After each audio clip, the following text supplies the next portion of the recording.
चलिए, तो हम दिन में बात कर चुके थे आपसे कि आफ्टर फर्टिलाइजेशन क्या होगा। देखो इधर, आफ्टर फर्टिलाइजेशन क्या होगा, कहाँ गया? आफ्टर फर्टिलाइजेशन क्या होगा कि सेपल और पेटल और स्टिग्मा स्टाइल, केवल ओवरी को छोड़ के सारे पार्ट सूख जाएंगे और झड़ जाएंगे, और कंप्लीट ओवरी क्या बन जाएगी मुस्कान? कंप्लीट ओवरी क्या बन जाएगी? फ्रूट। और ओवरी का वॉल क्या बन जाएगा? Fruit ball. Fruit wall, pericarp. जिसको कहते हैं पेरिकार्प। और ओवरी के अंदर ओव्यूल पूरा का पूरा क्या बन जाएगा? सीड। और जो ओव्यूल का आउटर इंटेगुमेंट है वो क्या बन जाएगा? Outer seed coat. Testa. Testa. और इनर इंटेगुमेंट क्या बन जाएगा? Inner seed coat. Tegmen. Tegmen. और न्यूसेलस क्या बन जाएगा? पेरिस्पर्म। पेरिस्पर्म। और ये न्यूसेलस भी कैसी हुआ करती थी, याद करो, डिप्लॉयड। यस और नो? Yes sir. तो पेरिस्पर्म भी डिप्लॉयड, आउटर इंटेगुमेंट डिप्लॉयड, तो टेस्टा भी डिप्लॉयड, इनर इंटेगुमेंट डिप्लॉयड, तो टैगमेंट भी डिप्लॉयड। अब आता है एंटीपोडल सेल्स और सिनर्जीज। इसको तो क्या हो जाना है? डीजेनेरेट। सिनर्जीड, एक एक सिनर्जीड तो पहले से डीजेनरेट हो रही थी, वही तो जीजा जी को अट्रैक्ट कर रही थी ना, तो वो तो केमिकल स्प्लिट करके हो ही डीजेनरेट रही थी। एक जो बच गई उसको भी बाद में डीजेनरेट होना, कोई काम बचा नहीं, ठीक है।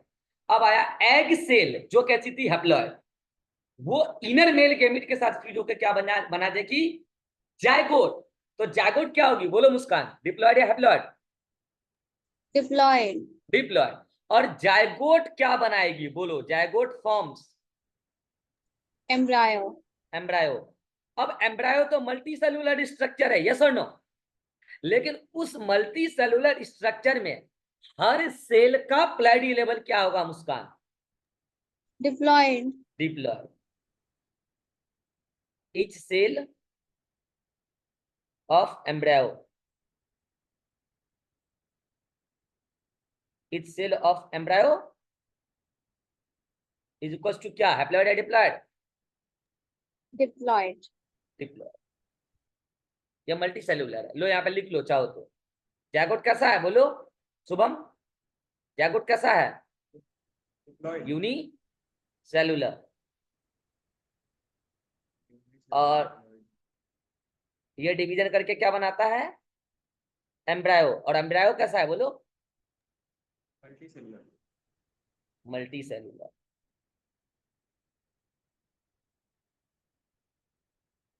अब आता है पोलर न्यूक्लियाई। कितने थे? दो। N+N बोले, दोनों हैप्लॉयड थे, सेंट्रल सेल के पोलर न्यूक्लियाई। और आउटर मेल गेमीन जो हैप्लॉयड था, ये तीनों फ्यूज करके क्या बना देंगे, किसमें कन्वर्ट हो जाएंगे? पेरी एंडोस्पर्म न्यूक्लियस। तो एक घर की बात बताऊं, हकीकत, पहले जब ये दो पोलर न्यूक्लिया है ना, ये दोनों फ्यूज होके पहले बनाते क्या है? Secondary nucleus. अभी बताऊंगा डायग्राम में। दो पोलर न्यूक्लिया फ्यूज होके पहले सेकेंडरी न्यूक्लियस बनाते हैं, और उसके साथ फ्यूज होता है आउटर मेल गैमेट, तब बनता है पेरी एंडोस्पर्म न्यूक्लियस, पेन। तो वो भी क्या हो जाएंगे? वो हो जाएंगे 3N, N+N+N। अब आता है सेंट्रल सेल। सेंट्रल सेल पहले से कैसा था? डिप्लॉयड, उसमें दो पोलर न्यूक्लियाई थे। लेकिन अब वो सेंट्रल सेल में जब आउटर मेल गैमेट भी आके 10 बन चुका है, तो सेंट्रल सेल क्या कहलाने लगेगा? PC, primary endosperm cell. और प्राइमरी एंडोस्पर्म सेल क्या बना देगा, बोलो? प्राइमरी एंडोस्पर्म सेल क्या बना देगा मुस्कान? एंडोस्पर्म। एंडोस्पर्म। तो बताओ, primary endosperm cell single cell है कि मल्टी सेल है? सिंगल तो इसको क्या बोलोगे? Unicellular. Cellular. Uni unicellular. और एंडोस्पर्म क्या हो जाएगा फिर, बोलो Muskaan? Multicellular. Multicellular. Multicellular. और अब बताओ, मल्टी सेलुलर एंडोस्पर्म, और एंडोस्पर्म की हर सेल का प्लैडी क्या बताएंगे आप, बोलो? 3N। 3N। तो मेरे पास यहाँ जगह नहीं है, मैं हौच पौच करके लिख दे रहा हूँ थोड़ा सा, ठीक है? आप लोग अपना सही से लिख लेना, ठीक है? यहाँ पे लिख दूँ, चलेगा? ईच सेल ऑफ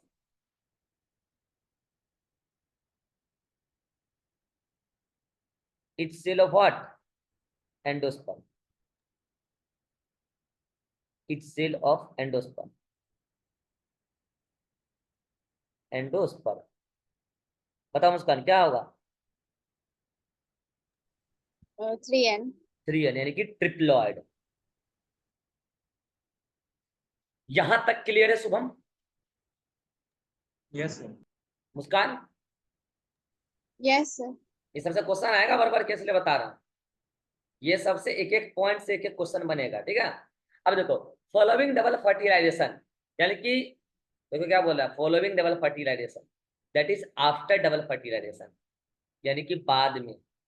वही बात फिर से आ गया, पीछा करने वाला बात, यानी कि डबल फॉलोइंग डबल फर्टिलाइजेशन, यानी कि कोई डबल फर्टिलाइजेशन को पीछा कर रहा है, यानी कि डबल फर्टिलाइजेशन पहले हो चुका है, उसके बाद कोई हो रहा है। अरे वो लड़की गर्ल्स हॉस्टल से निकल चुकी है, फिर शुभम निकला था, याद है? तो शुभम पीछा कर रहा है या वो लड़की पीछा कर रही है? पीछा तो शुभम कर रहा है, भले शुभम अपने दोस्तों के बीच में जाके बोलेगा कि हम पीछा नहीं कर रहे थे, लेकिन हकीकत है जो पीछे है वो पीछा कर रहा है, और जो आगे उसका पीछा किया जा रहा है। तो फॉलोइंग डबल फर्टिलाइजेशन मतलब फर्टिलाइजेशन के बाद, ये एनसीईआरटी की लाइन। फॉलोइंग डबल फर्टिलाइजेशन मतलब दैट इज आफ्टर फर्टिलाइजेशन। तो क्या होता है? Events of embryo and events of endosperm and embryo development, एक ये होगा जो अभी हम पढ़ेंगे। दूसरा, मेचुरेशन ऑफ ओव्यूल या ओव्यूल्स, यानी कि मल्टी, बहुत सारे ओव्यूल या एक ओव्यूल इनटू सीड या सीड्स, बता चुका हूं, मल्टी ओव्यूलेट याद है, या single ovulate, multi seeded single seeded याद है, and ovary into fruit are collectively termed as post fertilisation. इन्हीं सबको एक साथ मिला के क्या बोलते हैं? Post fertilisation. अब इन सारे सवालों के बाद, मतलब इन सारे चीजों के बाद मेरा कुछ कुछ पॉइंट है, उसके बाद कुछ सवाल बताऊंगा कि एंजियोस्पर्म के अंदर ये एंडोस्पर्म बना ही क्यों है। ये एंडोस्पर्म देखो ट्रिप्लॉइड सेल बना है ना, मतलब ट्रिप्लॉइड याद है, ये पीसी पहले क्या था? Unicellular triploid. वो किससे बना है? सेंट्रल सेल से। सेंट्रल सेल क्या था? डिप्लॉइड। तो सेंट्रल सेल से क्या बना? पीसी ट्रिप्लॉइड, और उससे क्या बना? एंडोस्पर्म। तो मेरा सवाल है कि ये एंडोस्पर्म का काम क्या है? तो इसका जवाब है कि एंडोस्पर्म न्यूट्रिशन देगा, किसको? डेवलपिंग एम्ब्रायो को। किसको? डेवलपिंग एम्ब्रायो को। किसके अंदर? एंजियोस्पर्म के अंदर। यही काम है एंडोस्पर्म का। और एंडोस्पर्म का एंजियोस्पर्म के अंदर जो प्लडी लेवल है वो क्या है मुस्कान, बोलो? एंडोस्पर्म कैसा है यहाँ? डिप्लॉयड। और इसका काम क्या है बोलो? Provide nutrition to developing embryo. लेकिन जिम्नोस्पर्म के अंदर एंडोस्पर्म नहीं होता है। बोलो क्यों? सुना इधर, एंडोस्पर्म तभी बनेगा ना, एंडोस्पर्म तभी बनेगा ना जब ट्रिपल फ्यूजन हो। मानते हो? Endosperm the product of triple fusion ना। और जिम्नोस्पर्म में क्या डबल फर्टिलाइजेशन होता है? नहीं। क्यों? वहां सिनगेमी होता है, सिनगेमी होता है, लेकिन ट्रिपल फ्यूजन नहीं होता है। तो इसका मतलब जिम्नोस्पर्म में एंडोस्पर्म तो नहीं है। मानते हो क्या ये बात?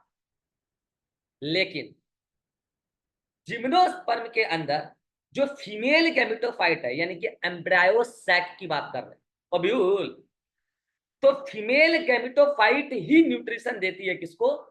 डेवलपिंग एम्ब्रायो को। Complete female gametophyte.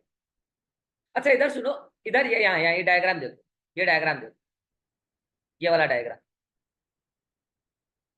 देखो मुस्कान, इधर ये कंप्लीट क्या है? Embryo sac. देखो यहाँ लिखा है, ये कंप्लीट क्या है? एम्ब्रायो सैक दिख रहा है। उसके अंदर ये पार्ट है क्या? 10। और ये पार्ट क्या है? सेंट्रल सेल जो बनेगा पीईसी, और उससे बनेगा एंडोस्पर्म। क्या कंप्लीट एम्ब्रायो सैक एंजियोस्पर्म में न्यूट्रिशन दे रहा है, या केवल जो बनेगा एंडोस्पर्म वो न्यूट्रिशन देगा? बोलो मुस्कान। सिर्फ जो एंडोस्पर्म बनेगा वो देगा न्यूट्रिशन। यानी कि एंजियोस्पर्म के अंदर endosperm is the part of embryo sac. Yes और नो? एंडोस्पर्म, एंजियोस्पर्म के अंदर endosperm is the part of embryo sac, not the embryo sac, it is the part of embryo sac. लेकिन female में sorry gymnosperm में तो triple fusion होता ही नहीं है, तो उसमें तो बनेगा ही नहीं क्या? एंडोस्पर्म। तो उसके अंदर न्यूट्रिशन कौन देगा? तो कंप्लीट एम्ब्रायो सैक ही न्यूट्रिशन देती है। और इसीलिए चूंकि एंडोस्पर्म का काम है न्यूट्रिशन दे रहा है एंजियोस्पर्म के अंदर, और जिम्नोस्पर्म में तो एंडोस्पर्म बनता ही नहीं है, चूंकि कंप्लीट एम्ब्रायो से ही न्यूट्रिशन देती है डेवलपिंग एम्ब्रायो को, इसीलिए जिम्नोस्पर्म के अंदर फीमेल गैमेटोफाइट को ही एंडोस्पर्म मान लेते हैं। ये लाइन समझ में आया क्या मुस्कान? शुभम, मान लेते हैं। तो अब आप ये लाइन पढ़ो, in gymnosperm female gametophyte provide nutrition to developing embryo, thus female gametophyte is considered as endosperm in gymnosperm. Female gametophyte is haploid. अच्छा बताओ, जिम्नोस्पर्म एंजियोस्पर्म के अंदर, मुस्कान, एंजियोस्पर्म के अंदर, फ्लावरिंग प्लांट के अंदर एंडोस्पर्म की प्लॉइडी लेवल ट्रिप्लॉइड। डिप्लॉइड है ट्रिप्लॉइड? ट्रिप्लॉइड। ट्रिप्लॉइड। लेकिन जिम्नोस्पर्म के अंदर एंडोस्पर्म होता ही नहीं है, और हम फीमेल गैमेट को ही क्या मान लेते हैं, फीमेल गैमेटोफाइट को ही क्या मान लेते हैं, एंडोस्पर्म। और फीमेल गैमेटोफाइट होती है हैप्लॉइड है। जब प्लांट किंगडम पढ़ाएंगे तो बताएंगे। जिम्नोस्पर्म में फीमेल गैमेटोफाइट हैप्लॉइड होती है। तो बताओ एंडोस्पर्म भी क्या होगा उसका? शुभम, हैप्लॉइड। हैप्लॉइड। ये कहानी आपको याद रखना है। जिम्नोस्पर्म और एंजियोस्पर्म को कनेक्ट करके ये बताया जा सकता है आपसे। तो इसको मैं और अच्छे से लाइन बना देता हूं आपके लिए। क्या लिख दूं? In angiosperm endosperm form due to, बोलो मुस्कान, किस वजह से बनता है? Triple fusion. Triple fusion during double fertilization, yes और no? Yes sir. During double fertilization. और क्या है इधर? Endosperm provides nutrition to developing embryo and in angiosperm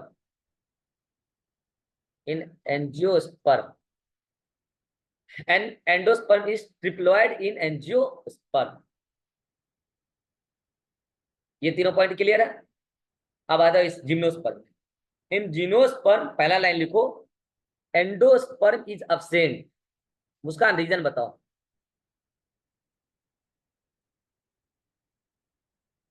बोलो। ड्यू टू, क्योंकि इसमें ट्रिपल फ्यूजन नहीं होता है, double absence of triple fusion. Triple fusion, triple fusion ही नहीं है तो डबल फर्टिलाइजेशन तो बात ही नहीं है, ट्रिपल फ्यूजन। और अगला पॉइंट क्या है कि female gametophyte provides nutrition to developing embryo, thus female gametophyte is considered as, female gametophyte is considered as endosperm in endosperm in gymnosperm. यानी कि जिम्नोस्पर्म में ये फीमेल गैमेटोफाइट ही कंसीडर कर ली जाएगी। और एक फीमेल गैमेटोफाइट कैसी होती है? हैप्लॉइड, जिम्नोस्पर्म के अंदर। इसलिए एंडोस्पर्म भी कैसा माना जाएगा? Haploid in gymnosperm. Endosperm is considered as, consider ही किया गया है, considered as haploid in gymnosperm. बोलो ये लाइन में कहीं कोई दिक्कत है? शुभम, अगर ये सारी लाइन आप समझ गए हैं तो मेरे 6 सवालों का सटीक जवाब देते हैं। अगर आप ये जवाब दे देंगे तो मैं मान जाऊंगा कि आप डबल फर्टिलाइजेशन समझ चुके हैं, आप ट्रिपल फ्यूजन समझ चुके हैं, आप सीन गेमी समझ चुके हैं। और सोच समझ कर जवाब देना, टाइम लेना लेकिन सोच समझ कर जवाब। क्वेश्चन नंबर 1 2 3 4 5 6 पहले है, how many nuclei are involve in double fertilisation. Number भी बताना है और वो कौन कौन सा न्यूक्लियाई काउंटिंग भी बताना है, ठीक है। दूसरा सवाल है, how many nuclei are involve in triple fusion.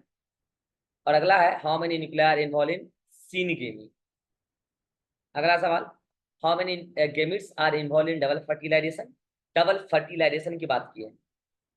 और ये male gamete, sorry many gamete पूछा, मतलब गेमिट पूछा, तो मेल गेमिट और फीमेल गेमिट। अगला पूछा है कि ट्रिपल फ्यूजन के दौरान कितना गेमिट इन्वॉल्व होता है, और सिन गेमी के दौरान कितना गेमिट इन्वॉल्व होता है। क्वेश्चन समझ में आया मुस्कान? शुभम क्वेश्चन समझ में आया? स्क्रीनशॉट लो और अभी 10 मिनट के ब्रेक में इसका जवाब अपने कॉपी पे लिख कर रखो। फिर अभी अगले मीटिंग में पहले इसका जवाब बताएंगे, फिर आगे बढ़ेंगे। स्क्रीनशॉट लो इस सवाल का। चलो लो, 1 2 3 क्लिक। सवाल गौर से पढ़ लो। नेक्स्ट 1 2 3 क्लिक ले लिए। चलिए अगले मीटिंग में आइए और इसका जवाब हम आपसे सुनेंगे, सोच समझ के बनाना।